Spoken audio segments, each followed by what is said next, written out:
How's it going, everybody? Welcome to another episode of Strange Deadfellows. I'm Mike. With me, as always, is Lindsay Hello. and Keith. Hola, ¿cómo estás? Hola. Ooh, And speaking of Keith, fancy. tonight's episode is our three-part and final three-part episode of us telling us our paranormal, unexplained, spiritual, unknown journey. And Keith The will be telling adventures. us, what's that? The adventures, if you will. Exactly. Mm. Keith will be discussing with us his adventures. Yes. All of the adventures. Well, all that we can show adventures. We can show pretty much anything. Just as a reminder. Yeah, that's true. So you're welcome for the behaving, first of all. I don't think it's a secret that I'm not modest.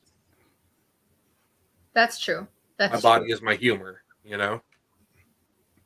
That's true. That's true. Facts. Yeah. That is a fact, yes. So back to creepy shit that's not physical.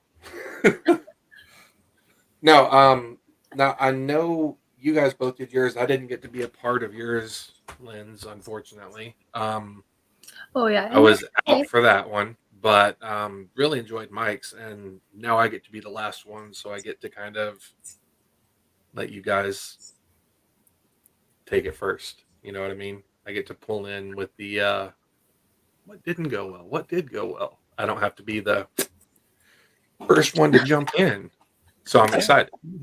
No, but I mean, I know both you guys had it start pretty early. Mine started very early as well, and the weird thing about it is that I have a ton of memories from being that age. Like I was 3, but I don't remember any of this ever happening, which is kind of the weirdest part about all of it. But my family was very, very active in the church that I grew up in, essentially where my mom even met my dad. So we were, I was at Sunday school, all the vacation Bible school stuff, all of that. Yep. Guilty. That's also choir is where I learned that I would just start playing instruments instead of singing too. But the with my family being pretty well known in the church, we had good relationships with everyone there. And the Sunday school teacher that I had at the time had approached my mom. I was between 3 and 4, like somewhere in that upper 3, but not yet 4 range, and was asking her, do you talk to Keith about more serious stories when it comes to, religion and your faith and all of that? And my mom was like, no, not really. And she's like, he's been talking about a lot of very adult things in Sunday school, like as far as, stories from the Bible with, Job or the pillars of salt, at Sodom and Gomorrah with Lot's wife and all that. My mom was kind of shocked. She's like, I wonder where he's hearing it. And she goes, that's the thing. I asked him how he knew about that, and he told me that the angels told him at night while he was in bed, which I did not know about that until I was in my 20s, to be honest with you. I guess she never hid it from me, but it just never came up, I guess. It never struck her to bring it up. So that would have been cool to know when I was younger, but it just kind of adds to the big picture, I guess. So from there, I didn't really have a whole lot that went on between being a toddler and being in high school. I did not like to sleep alone, and I didn't for a very long time. And I think there's a combination of potentially things that I had experienced that I kind of remembered, sort of like how you subconsciously are like, you have fear about something, but you don't know what it's from. You don't have an experience you can pinpoint it to. Yeah. So I'm wondering if there was some subconscious with that, along with just normal separation anxiety from, the divorce and all that stuff. Oh yeah, that could totally have been like a PTSD thing. Reaction to that stuff. And Yeah. the older I get, the more I think it was more that type of situation. But when I turned 16 was when I had my first big, like, oh shit, like, just kind of, like, I've always loved, ghost stories, horror movies. I've always been fascinated with all of that, as long as I can remember. But when I was 16, I started working at a stadium, football stadium. It's college. And my grandmother had worked there. God, she was in her 30s or 40s when she started and retired in her 80s. So forever. And I got a summer job there for 2 summers in a row. Yeah. And I'd heard, all of the stories about the weird things that go on in the press box. The guy that actually, Joey, that does all of my work, his dad, retired captain in the police department. And he even had experiences, and his dad is not one to say, hey, this ghost shit happened. He's not. Right. So I'd always heard about it, but I'd never been up there, when it wasn't full of people. So this year me and one of the other guys working were up there hanging tarps over the windows to keep, the sun from fading everything during the summer. Then we turned the air on because it was, again, summer in the South. So we decided to have lunch up there. And as we were eating, there's 3 or 4 rows of seats. We were in the back row, and it was one of those sections like you have at movie theaters where they have the little 3 or 4 seat and then aisle, and then not the full row, but the 3 or 4 space. We were sitting in those, and like the seat between us had both our lunches on it, and I was just sitting there eating. We were not even really talking, and I heard a voice, and I thought it was him saying something under his breath. And I turned, I was like, what? And before I could even finish saying what, I got up and took off and ran to the elevator. And of course, him being my age, we were 16, he sees me scared as shit. I was this size when I was, 16. I've grown out, but not up. This gigantic motherfucker that's running. I need to follow him. We get in the elevator, and for a split second, when I turned after I'd heard it, I saw like it was almost like horror movie stereotypical, like come from behind someone, like not The Conjuring, Insidious, when the demon comes from behind him and you aren't expecting it. Yeah, it's like that, but from side view picture is essentially what I saw for like that of an old man who was just like head down, kind of smiling. And I just took off. So I get downstairs to the office, and I'm like pale, just ghost white. And I'd been working outside all summer in the South. I was a bronze god, but all the blood, had drained from me.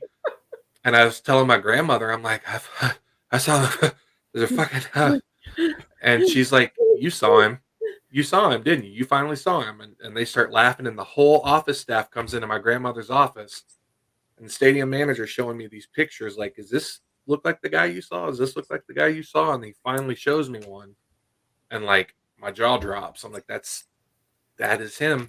And that to them sort of validated who they thought it was that had been up there. So that was my first like big time experience. Like that. So of course I know we've talked about this in the past, but I think once you have an experience like that where there's no explaining it away, that you're a little more open to it going forward. And I was already apparently predisposed to be a little open to it as a kid. So the next time anything happened, it was about a year later, and I had mono, and I was out of school for 2 or 3 weeks. Like I was legitimately ill. Yeah, mono's bad. Yeah, and of course Really school bad. wouldn't let me come back having it either. So Yeah. I was doing, since I was out for more than a week, they had me doing correspondence work. Yeah. You know, the learn on your own, whatever. Yeah. And my sleep cycle had gone off, and I was up late at night and sleeping all day at this point, just because that's when it worked. And sitting at the kitchen table doing some of the correspondence work, and I had that feeling like someone was watching me. And we had, in the dining room, there was the kitchen door, you know, the doors that swing and you can, like the full door that you just push through. Yeah. It was one of those, and it was propped open. And I saw from mid chest up, I didn't recognize who it was, but he felt familiar. And he was just standing there, and he smiled. And I remember getting up, and if you're not making eye contact, just staring as you get up, Yeah. that's not normal. So as I'd gotten up, done like that, gone. Told my mom about it because she heard me scream. I went, said some things. And some choice words. She's like, "What happened? What happened?" And I was like, "I just saw like a full-grown old-ass man. Like he was watching me do homework." And she went, "Through the window?" And I was like, "No, Mom. We're not talking about this type of situation. It's not one of those. Ooh, look at that. Not a peeping Tom situation. That chubby high school boy doing fucking dummy work at home. Yeah. Get it. And as time went on, it was probably about a month afterwards that we were doing something with family, and I just came across a picture of my great grandparents, and it wasn't like, who is this? I knew who they were when I saw the picture, but I was like, that's my great grandfather. Like it all just kind of clicked, came together. Yeah. And the thing that throws me off about it, and I've never looked into this, and I don't know if you guys have or not, but everyone says that he and I had a very similar sense of humor, even down to the cigarettes and the wine that we both preferred when we had. I'm not a drinker per se, barely any, but I love port wine, and it's weird. But he drank port wine all the time, and for the longest time, Camel Lights were the only cigarettes I smoked, and that's all he smoked. And then just similar sense of humor and excitability and stuff like that. So it kind of made me wonder if he's, one of my people watching me, like involved regularly. Is that something that you guys think could? I just heard. I haven't dug into that type of thing enough. Do what? I just heard yes in my head when you were saying that stuff. Yeah. I mean, it doesn't shock me at all if it is, but. So would it shock you to tell you that during this whole time you've been talking, I've been hearing a female voice every now and then talking over you? No, because I had two. No. Okay. No, that wouldn't at all, because you know how this house is. Yep. And when I open up about this stuff is usually when things get more active for me. So, especially after the last 2 months with people that I've lost, both being female, that it wouldn't shock me too much. So yeah, that was the high school thing. And of course, for the next year and a half, 2 years, I struggled with it because I was more and more open to it, I guess. So I had more experiences. Yeah, I had more experiences. It was a lot more audible for me in the beginning.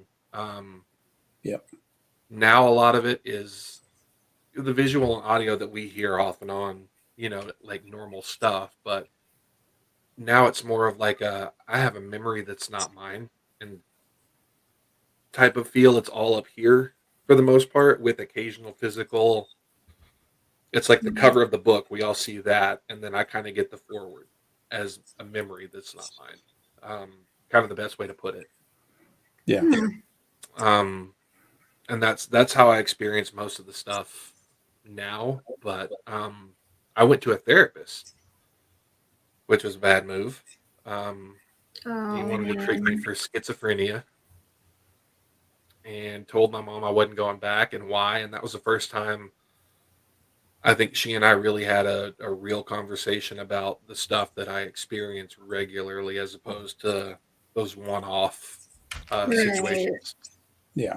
So that was kind of a big time for me into my senior year, going into being like 19, in that range.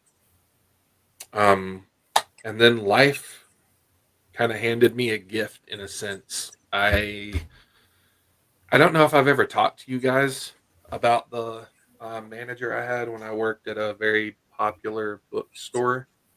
But shortly after I started working there, right out of high school, like the summer after I graduated, so I was closer to 19, but 18. And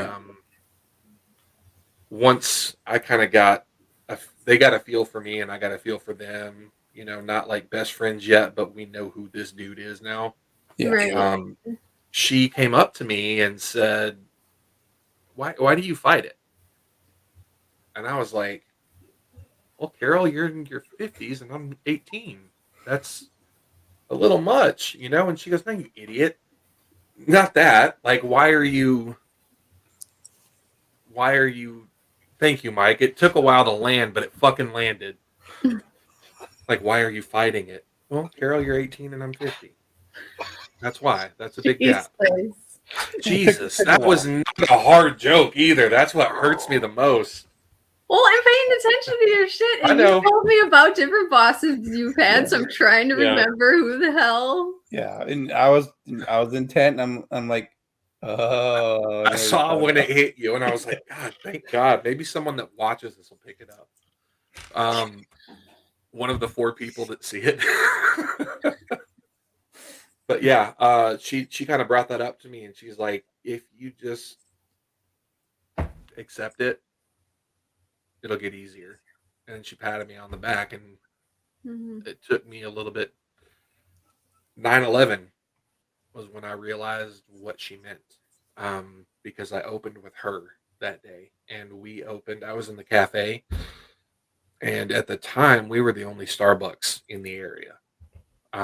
So we opened the cafe at 6 when the rest of the store opened at 9. So the cafe would just be open, whatever.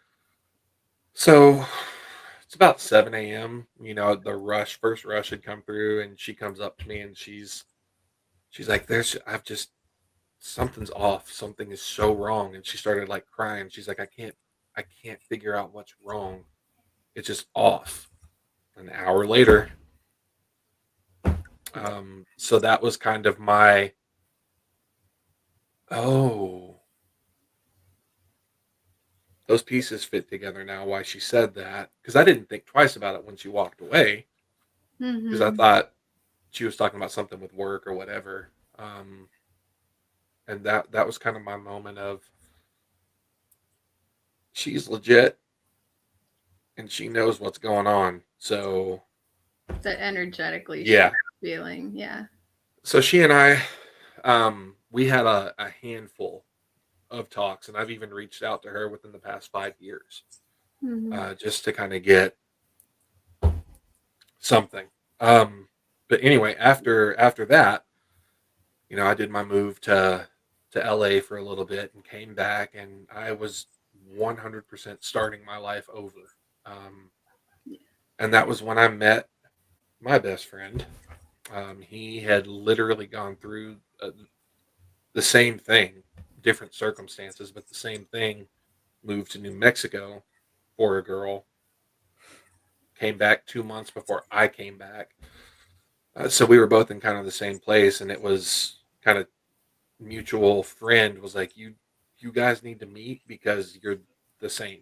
And it's scary, but it's true. It's and, so true. So within like 2 or 3 days, he was crashing at my apartment regularly. We had written music within 2 weeks of meeting each other.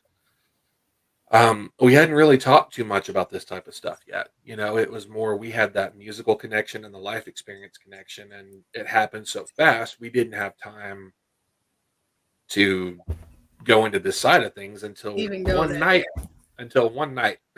that you guys both know about. The infamous.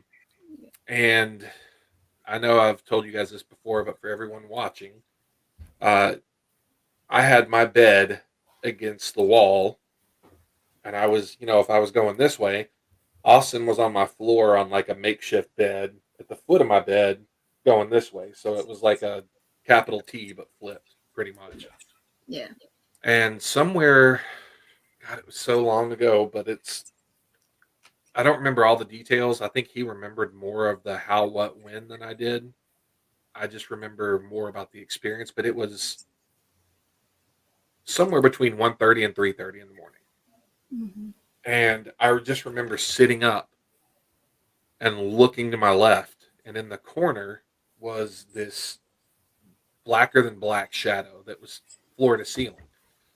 I didn't say a word. I just remember like looking like that, just peripherally, and seeing Austin was sitting up doing the same thing.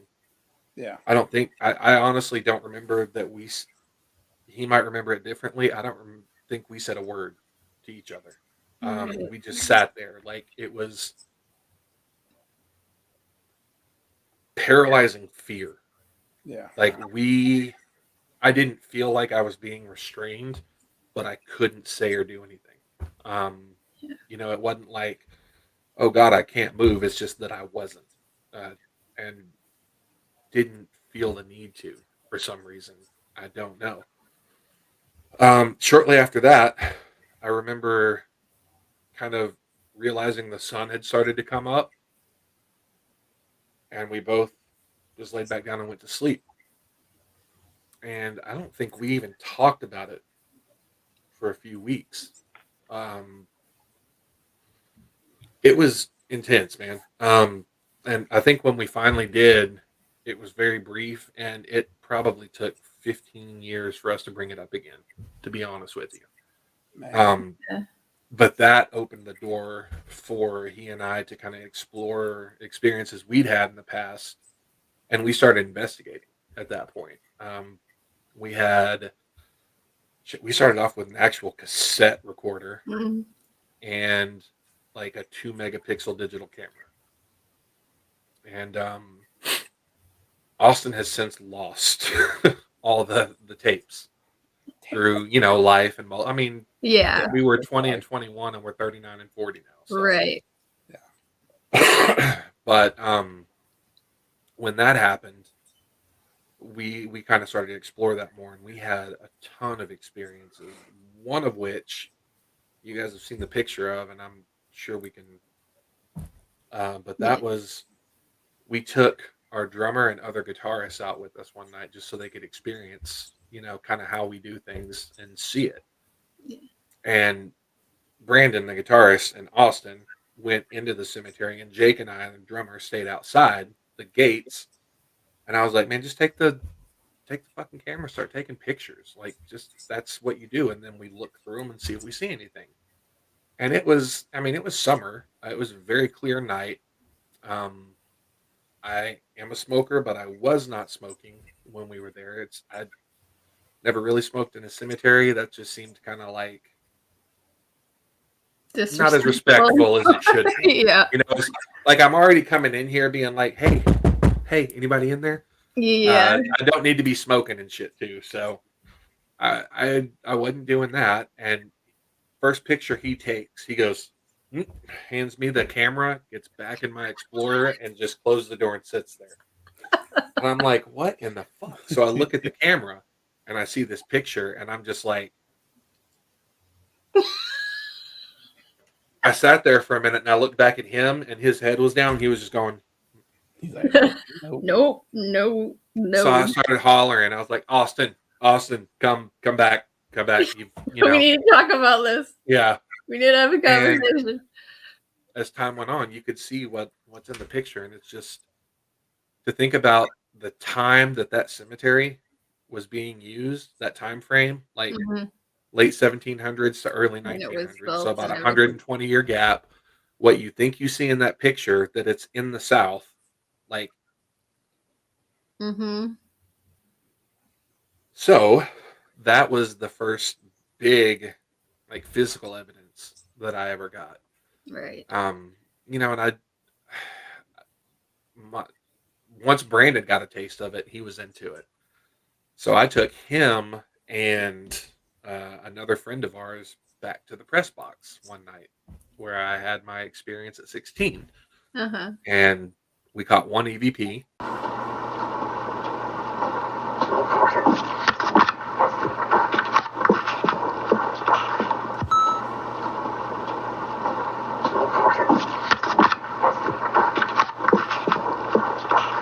From that point, I was like, I'm a fucking ghost hunter. I'm doing this shit. And you know, timing, it worked out perfectly. Backtrack, actually, because I skipped one thing. If we're going chronologically here. So between the photo and Austin and I having the shadow thing, he had gotten into an accident. And he'd broken his collarbone and gotten like staples in his head and a pretty serious concussion. And his parents lived a little farther out, and the way to get into the house, they had like makeshift steps. So it was, to get in was difficult. They couldn't move him as well as they would have liked to. And my sister was in nursing school at the time, and I had 3 other roommates, and we all worked different shifts. So I was like, stay here, dude. Like, your parents can come every day, but this is going to benefit you, you know. And you've seen one of the photos from that time. We will not show that one for Austin. Oh, you sure? Yeah, he would murder. I wouldn't have a best friend anymore. But that was for about a month. It was like that. You know, my sister would come stay the night on the weekends, and she'd, you know, let us rest, and she'd keep up with him, whatever. But as he started to get better, he was really adamant about, guys, just go get in your bed. Like, you don't have to stay out here. If I need you, I can still, like, I can reach for my cell phone now. I can call you. I can holler, if, you know, whatever. And we're like, all right, cool. So this is like one of the first nights, and I hear him screaming for me. And I'm the second one in there. One of my roommates got there first, and he's like, my cell phone fell on the floor. I couldn't call you. I woke up. I heard a lady fucking singing loud as day. Like, I mean, just clear as day, loud as hell. And there was a light in the hallway. And I was like, huh, I didn't hear it. One of my other roommates was like, I thought I heard that. I thought you were just watching TV. And he's like, no, TV's been off, like, since you guys went to bed. So it happened again another night. My other two, both my roommates heard it. Austin saw her for a brief moment. Wow. He said she was just, it was scary because of what it was, but she had a peace, you know, about her. And we kind of put some things together and went, okay, we're a bunch of single guys in our 20s living in this house. This is a maternal, like, whatever it is we're her boys. Like, she's here. And she was probably singing to you, knowing that you were in pain and wanting you to fucking fall asleep. Like, that's where our heads went with it. Yeah. So on our last night, my last night living in that house, me and Jason were both moving to Florida, and that's where I went to, you know, culinary school and all that. And Ben was moving out too, because we weren't going to be there. So we were having like a pizza on the floor, like typical sitcom, everybody's leaving type of moment. Yeah. And the fucking door to the garage opened and closed. And Not the garage door itself, but like the door that goes into the garage from the kitchen. Yeah. Like, wow. Boom. we assumed that was just her leaving because she knew we were. You know, she's like, they don't need me anymore. I've never had that experience again. Neither have any of them. So she had to be tied to that house, and knowing that we weren't going to be there anymore, she was just kind of like, well, anyway, so that happened. That's cool. And then I got that EVP at the stadium, and one of my friends that I worked with had reached out to me because she knew kind of, you know, we'd become pals and she knew what I was into, and I had a thing for her sister at the time, so it was perfect. And she was telling me about some things that were going on with her kid. And I don't want to say this the wrong way. I don't want to use a dead name or a wrong pronoun, but at the time, it was Annabelle was our daughter. And she was telling me about like these almost night terrors that Annabelle was having about a man being in her room, a scary, mean man at night. And Annabelle was like 4 at the time. And she told me, you know, the couple times it happened. And one night she told me, Cookie, I'm not joking with you. I went into this house and it smelled like tires had been burning. And I immediately went, fuck. Okay. Crap. And she was like, please just come check it out and tell me what I need to do. So I went over. I had, you know, one of the voice activated digital, left it in Annabelle's room. I went in there and played with her for a minute or two. And left it there all night. And after I listened to it the next day, I almost threw up because I'd never heard anything so far in real life like I'd heard with some of those EVPs. Wow. It was definitely not a pleasant thing that was there at all. There's a point where I know one of them you can hear a growl, and there's like a hissy, like multiple syllables kind of hiss. I don't know if it's talking or if I'm just matrixing it into thinking it's talking because it is kind of broken. If it is talking, it's not English, but it's like like that type of. Yeah. He sent me the recordings and stuff, and I've never heard anything like that, and it made me feel sick too. Like it really physically affected me. I mean, it's clear to you right away, this is something very evil. And that's not something you easily say about stuff. No. But when you sent those to me, I was just like, I only listened to them the one time. I have not listened to them again. They're rotten. There's no way to get around it. But that was kind of it brought back some of the feelings I had from the first shadow thing. And you know, I've experienced things, shadows and noises forever, like when Austin and I spent that year living with my mom, when we were doing the band stuff, like hardcore doing the band stuff. And you know, Mom, there was one night she thought Austin had come back in the house right after he left, thinking he forgot something. And she's like, "Did you forget something, sweetheart? You okay?" Because he didn't come back out. He wasn't there. So she called him and she was like, were you here? And he's like, "No, Mom, I'm already at so-and-so where I was going." And I wasn't there that night. So it was just Mom that swore she saw Austin. And we had shadows constantly in that house. All on the front porch passing these floor to ceiling. We had 2 like 4-foot wide panel floor to ceiling windows in the in the dining room, right where you come in the front door. Yeah. But there were curtains up, and you would see shadows when there should not be a shadow in the spot at all, like full form shadow that you can see Wow. in the curtains. And I mean, the driveway was 20 feet long up. It was a sloped driveway. The neighbors, no one had any reason to be up in this area on Yeah. the To front make that porch type of to shadow. cause that shadow. Yeah. Yeah, and we tried to recreate it so many times. And then you guys know about the boom that happened when I wasn't there. That Austin, he was talking with my mom and sister in the living room. Beautiful day, clear skies, 4 in the afternoon. It was like a sonic boom, or like thunder. Like if you imagine a thunderstorm right over your house, it was that type of thing. So Austin immediately runs out the front door to see, what that was, and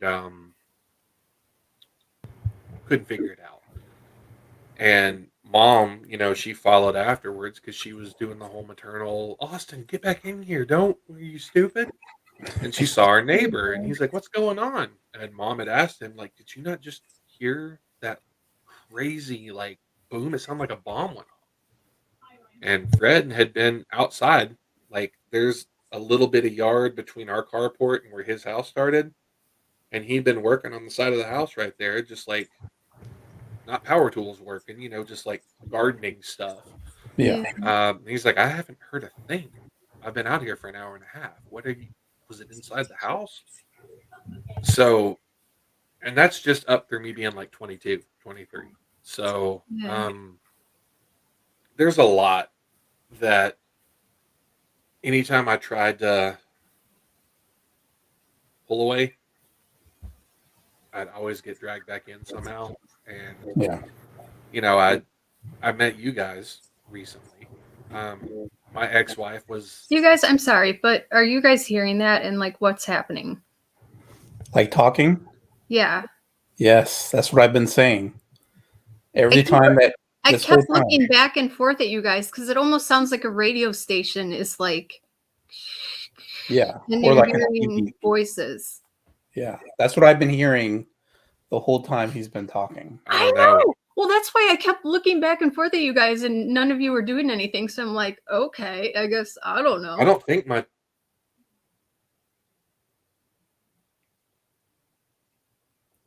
don't know. No. And I thought, okay, maybe mic interference. I've muted my mic and nothing. I still hear while you're talking. Like it's like a TV's on, but it's a female voice, and she's kind of like mumbling and talking over what you're saying. See, I've heard male and female, and like I just heard it right there. In and out, and like a radio station or something. Or you flipping channels. There's no TV on. There's my folks have the TV on out there, but it's not loud enough to be doing. This is different because they've had the TV on the whole time we've been filming. We can check it when we're done. Yes, we can. Just another day filming. That's Strange Deathfellows.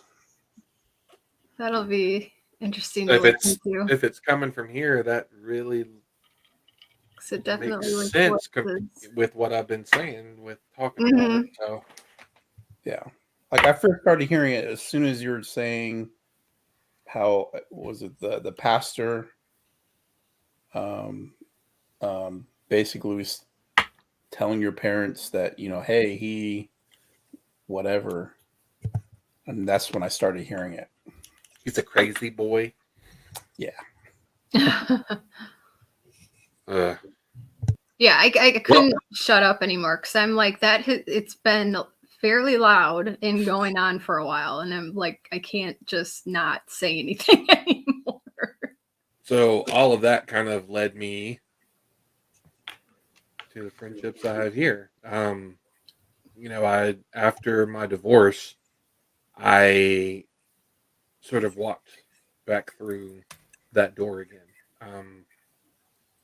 I wasn't with someone who was very supportive or interested in any of that. So it kind of went on the back burner.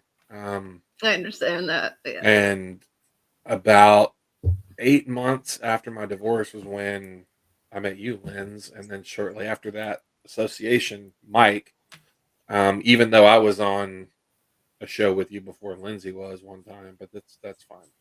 It's fine. I was on one before you hosted it with her. Whatever. Anyway, but yeah, I'm super grateful to have you guys around and someone I feel like I can say the shit that most people would be like, really? Yeah, That's not, exactly. yeah, are you normal? Are you okay? Like I could tell you guys, no shit. Mothman came into my house and used my bathroom, and you guys would be like, okay, tell me what happened again. Instead of being like, shut up, dude. Like you'd at least be like, all right, Yeah, let's it'd be figure like, out why let's you hear think some more that. details. Like, Yeah, like why do you think this? At least, right. you know. It's so freeing, So dude. It's so freeing. it is, and it also helps me from keeping it all inside and being like a solo journey, you know, which helps Right. a ton. Like it helps me not be as much of that guy around other people on Right. accident because I've got my outlet. So Right. that's been my journey, and as far as the end of it, if it's right now, it's got a good ending, and I'm happy to have you guys in my life and Oh, sharing the stories. So Cookie. that's all I got. That's my life. Aww. Damn. Warm and fuzzies. So thank you, Keith, for sharing your adventures with us. And Thank you for letting me. to whoever has joined us and watched this. And we will catch you all next week.